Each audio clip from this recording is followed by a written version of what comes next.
Radio J. Les rendez-vous de la Viso. Lise Gutmann. Radio J.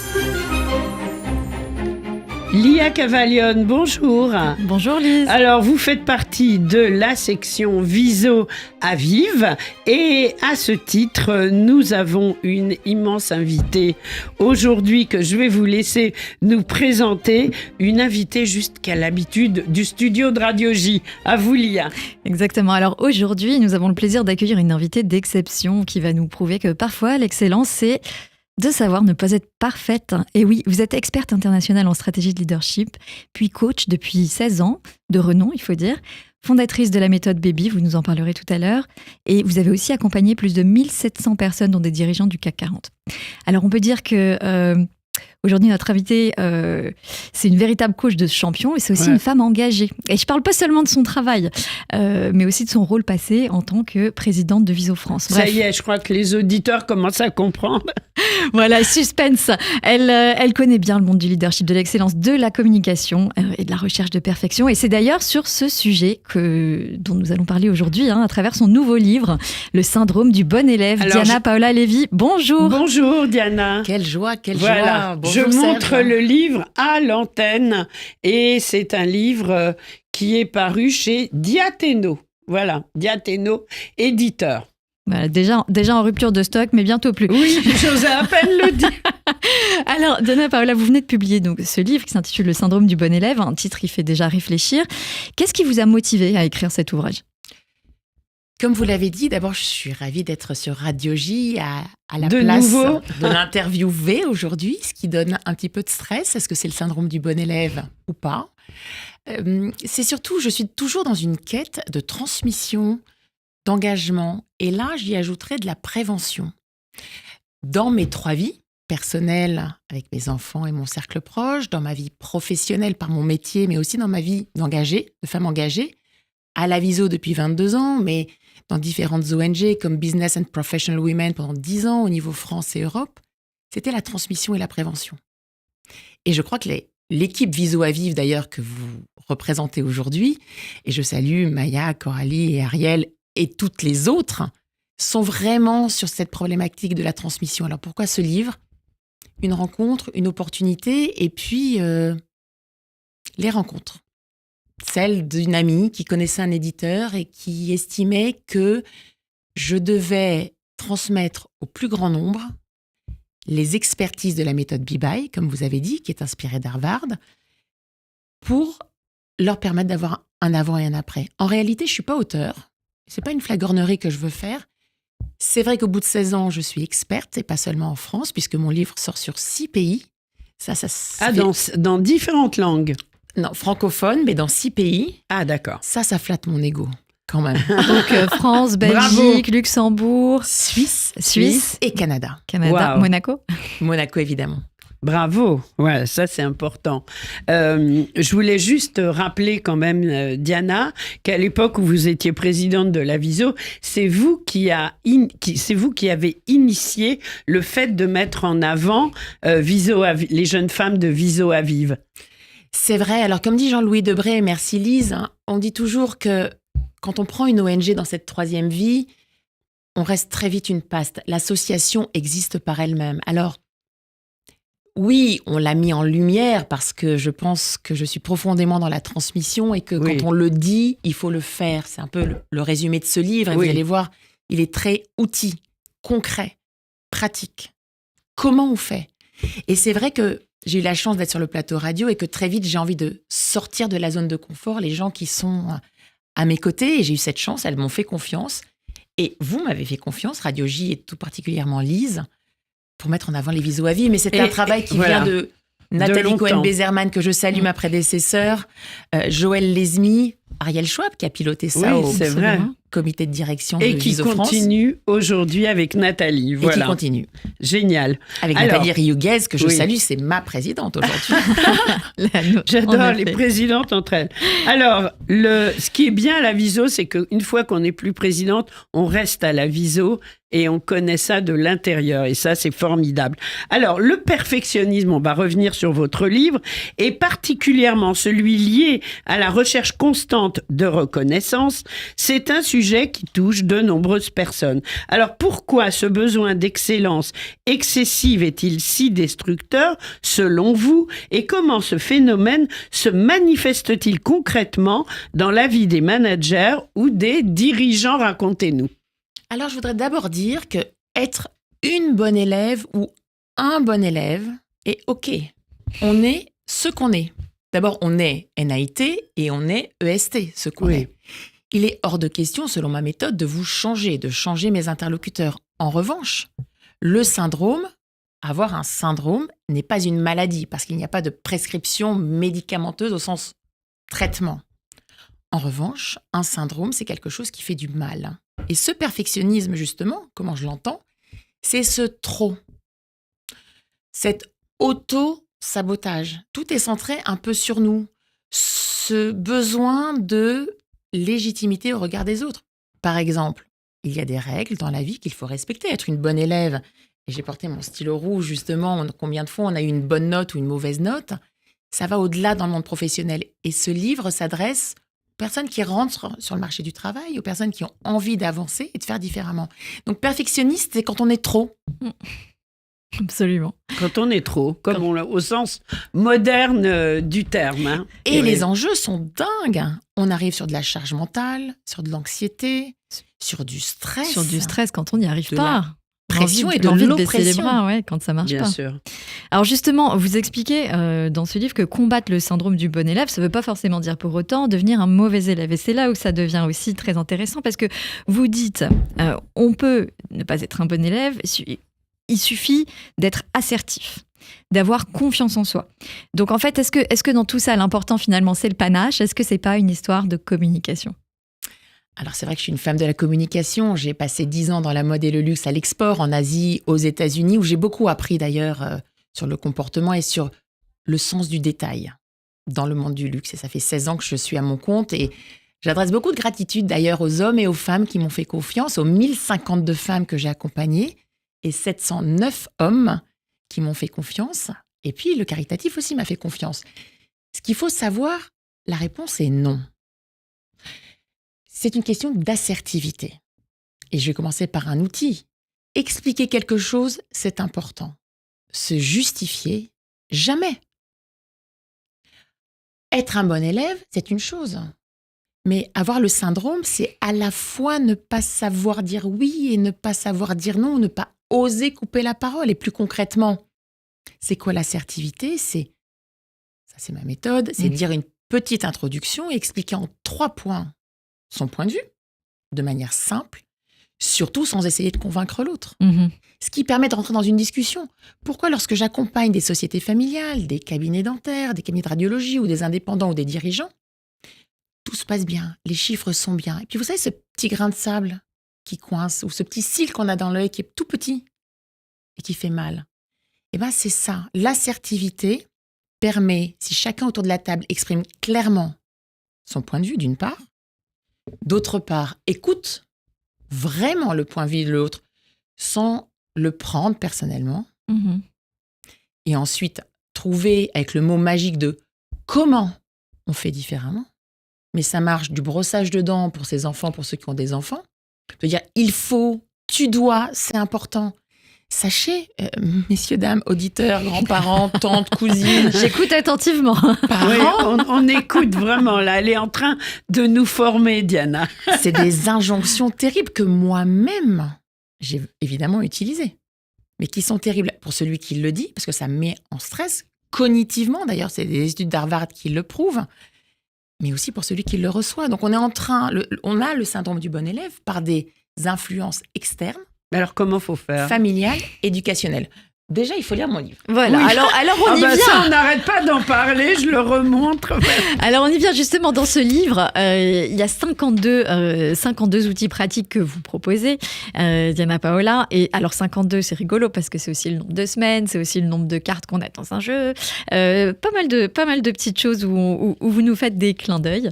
Et donc, une manière d'y penser aussi avec son cerveau gauche, dont vous l'expliquez, le cerveau cartésien, une manière d'y penser avec son cerveau droit, qui est un petit peu le cerveau créatif. Vous donnez des citations pour qu'on puisse réfléchir à comment agir autrement. Et puis aussi des petits exercices avec les baby steps, donc ça j'aime beaucoup, pour que justement ça puisse être concret. Vous êtes inspiré, vous dites, des clients que vous accompagnez, des travaux de recherche de Harvard Business Review notamment. Comment est-ce que ces outils justement, concrètement, vont aider les lecteurs à gérer le perfectionnisme au quotidien? Vous avez fait un beau résumé. Je me rends compte que malgré la rupture de stock, vous avez vu le livre et je vous en remercie. C'est vrai que 52, c'est 52 semaines. Ça peut être aussi 52 jours. On peut le lire de manière régulière, de la page 1 à 288 pour les bons élèves, ou bien l'ouvrir de manière spontanée. Il faut savoir que Harvard a été créé en 1636. Oui. Donc, il y a plus de 380 Une des plus ans. anciennes universités. Oui. Avec un côté très anglo-saxon avant d'être américain. Et donc, ce livre, il est très concret. 52, c'est aussi 2 fois 26. Et on sait que ce chiffre, en tout cas sur Radio J, peut avoir une autre symbolique. Chiffre des yeux. Voilà. Comment on fait? Il faut déjà reconnaître ses qualités. Un bon élève, son contraire, c'est pas un mauvais élève. C'est un élève qui est confiant, qui reconnaît ses peurs et qui y travaille. Je ne fais pas de jardinage, mais j'observe quand même la nature qui nous entoure. C'est un peu comme la viso, ça dépasse les générations. Quand on plante quelque chose, de ce que j'en sais, on ne tire pas sur la graine pour que ça pousse. On fait des baby steps. Soit la graine tombe et elle pousse toute seule. C'est le côté inné des gens. Il y en a qui sont plus charismatiques, plus à l'aise sur certaines choses. Et puis, il y a le côté d'entretenir par ce baby step. Le premier point, c'est est-ce que tous les soirs, avant de vous coucher, vous pensez aux 3 choses positives que vous avez faites pour vous? On oublie les enfants si on en a, on oublie les oncles, les tantes, on oublie les contrariétés de sa mère, sa belle-mère, son père, son beau-père, ou ses amis ou dans les relations professionnelles. Les 3 Une choses fois qu'on a fait positives. tout ça, on dort déjà, non? Ça aide à s'endormir, je pense. Quand on est aligné, oui.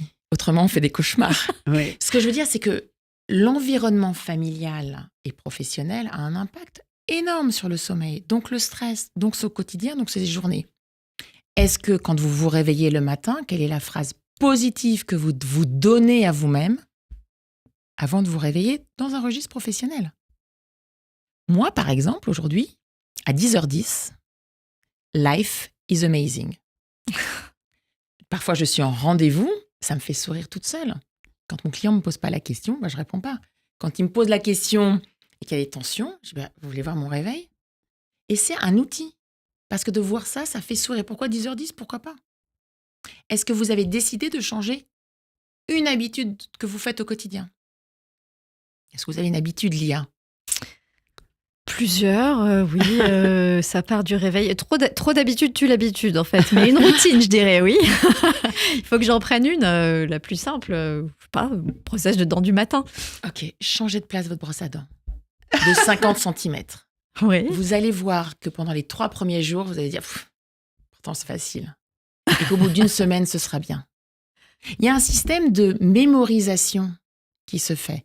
Donc pourquoi on prend l'histoire de la brosse à dents? C'est que ça paraît idiot, mais ça permet de voir que les outils qui sont dans ce livre ont vraiment une efficacité. Et puis ma promesse d'ailleurs, dans mon métier depuis 16 ans, sinon être entrepreneur, c'est aussi un challenge en vrai au quotidien, c'est qu'il y a forcément un avant et un après. Et après la lecture de ce livre, d'ailleurs je pense à un de mes clients, prescripteurs, et qui sera sur mes réseaux sociaux, puisque je suis très active depuis peu sur Instagram. Donc Diana Paola, le syndrome du bon élève, c'est Niels. Lui, il me dit, je veux bien te faire un petit témoignage, mais franchement, c'est pas moi. Ok. Mes collaboratrices, et ce syndrome devient très féminin dans la bouche de nombreux d'entre eux. Je me permets, Lise, Oui, bien quand sûr. ils ouvrent le livre et qu'ils regardent, donc vous avez bien précisé qu'il y avait la page de gauche qui est très analytique, qui est le syndrome du bon élève, et finalement à droite, la partie très créative, très intuitive. Mhm. Il souriait. Et en fait, il se reconnaissait parce que qui n'a pas peur? Oui, c'est ça. Donc, Qui, à un moment donné, ne sort pas de sa zone de confort? Même les entrepreneurs. Ils sont peut-être pas bon élève, mais à un moment T, ils peuvent avoir ce syndrome, cette appréhension. Cette appréhension est une forme de bonheur et de stress constructif. Oui. L'idée, c'est que c'est quand c'est trop. Et peut-être aussi une manière de se rassurer quand on n'est pas, quand on va dans l'incertain, et ce qui arrive sans doute beaucoup quand on est entrepreneur. Donc effectivement, c'est une manière de se rassurer en se disant est-ce que je fais tout bien, est-ce qu'on est sûr que voilà, effectivement, ça revient peut-être à un manque d'assertivité. C'est intéressant. Alors justement, parmi ces outils, ces 52 outils, si on devait en choisir un qui est essentiel. C'est difficile d'en choisir un parmi 52. Non, j'en choisis un, je vous promets. Voilà, si on veut démarrer cette transformation, qu'est-ce qu'on prend, Diana Paola? Alors, je vais vous répondre en 2 temps. Le premier, croire en soi. C'est pas un livre de développement personnel. C'est un livre, alors je suis 100% séfarade, mais tarles. J'adore. Certains me disent que j'ai un accent pas tout à fait Si, ashkénaze quand je le dis. c'est bien, c'est Ça bien, c'est passe. bien. Tu peux le répéter. Vous pouvez le répéter, s'il vous plaît, Lise. Tarles. Ah, le r est beaucoup plus... Se faire confiance. Mhm. Et puis, alors, il y a mon site internet sur lequel il y a un test d'ailleurs accessible à tous et à toutes pour savoir si on est bon élève et si on est équilibré, mais surtout donc s'observer et oser le déséquilibre. Moi, j'ai toujours dans la vie, on a 4 piliers. On est comme on est, encore une fois. C'est comment on coupe ces chaînes invisibles qui finalement sont pas graves. C'est OK, mais... Vous savez, ce petit « mais » dont parle Delphine Orviller, d'ailleurs très bien dans un de ses derniers livres, qui fait que c'est pas OK, en vrai. Donc c'est être positif, ne plus jamais se justifier, expliquer. La différence, c'est quoi? Je suis en retard. J'arrive en comex, en codir, en réunion, en équipe, ou bien simplement en réunion de copines. On s'excuse, évidemment, on reste bon élève, on reste poli, on a un savoir-vivre. Puisqu'on est un élève confiant. Point. Et on passe à autre chose pour 2 raisons. D'abord parce qu'on dérange le groupe, si on ne le fait pas, si on se justifie trop. Et d'autre part, on s'ancre cognitivement et neurologiquement des choses négatives. Donc on ne savoure pas la réunion de la même façon. Donc déjà, expliquer et pas se justifier. Et puis changer sa sémantique. Exemple, plutôt que de dire d'accord, qui est une position basse, et si je caricature, parce que c'est ma marque de fabrique d'aller toujours à l'extrême, de soumission, je comprends. Si vraiment vous comprenez. Si vous n'êtes pas d'accord avec votre interlocuteur et que du coup, vous voulez poser le débat qui s'envenime, il y a le corporel qui dit « je te comprends ». C'est toutes ces subtilités que vous trouvez dans le livre. Et c'est là où la sémantique, et là où je reviens sur votre précédente question, est-ce que c'est qu'une question de forme? Mais pas que. Vous savez, quand j'ai pris la présidence de la Viso, nous étions 3 candidates et je salue les 2 autres candidates qui ont été très, très investies parce que c'est un rôle important. Absolument. On me disait, vous n'êtes pas avocat et vous n'êtes pas médecin. Et en plus, vous êtes de la communication. Et en plus, vous montez au créneau et vous n'êtes pas impressionné des personnalités que vous voyez. Mais évidemment, je les respecte toutes. Mais pas plus parce que personnalité au rôle. Et on a eu des désaccords avec certains, mais on a toujours trouvé des solutions. Ou en tout cas des adaptations et faire avancer les choses. Je vous interromps parce que au moment où vous nous expliquez tout ça, dans la tête, qu'est-ce que je vois? Des débats politiques. Et je me dis, il y a beaucoup d'hommes politiques qui auraient intérêt à lire votre livre pour savoir justement comment s'exprimer face à des gens qui ne sont pas toujours d'accord avec eux. Alors c'est un point intéressant. Il se trouve que dans mon livre, dans les remerciements qui sont... j'ai peu remercié surtout mes employeurs et mes clients qui m'ont fait confiance. Et j'estime que, comme je suis dans les chiffres, oui. J'ai 49 ans, 7 x 7, 49. J'ai des cycles de 7 ans et c'est un vrai tournant. Et je sens moi-même que j'ai eu ce syndrome et que je pivote aussi. Oui. Parce que je m'approprie mes propres outils. Concernant la politique, c'est un autre sujet pour moi. Il y a cette question, si je caricature... Non, mais je parle de la façon de s'exprimer face à un adversaire. Je parle juste de cela. Je ne parle pas... D'accord. Mais vous savez, au bout de 16 ans, j'ai cette chance. Mes clients me font confiance et me recommandent. Ce sont mes meilleurs prescripteurs. Et il y a quand même des valeurs qui me viennent du sport. D'ailleurs, on a un sport commun, je crois, l'IA, qui est la gymnastique acrobatique. Et c'est vrai que le respect, l'engagement, le perfectionnisme est une valeur aussi d'Harvard qui est... la capacité de résister au stress, la capacité de résister sans prendre personnellement les choses. Et se relever.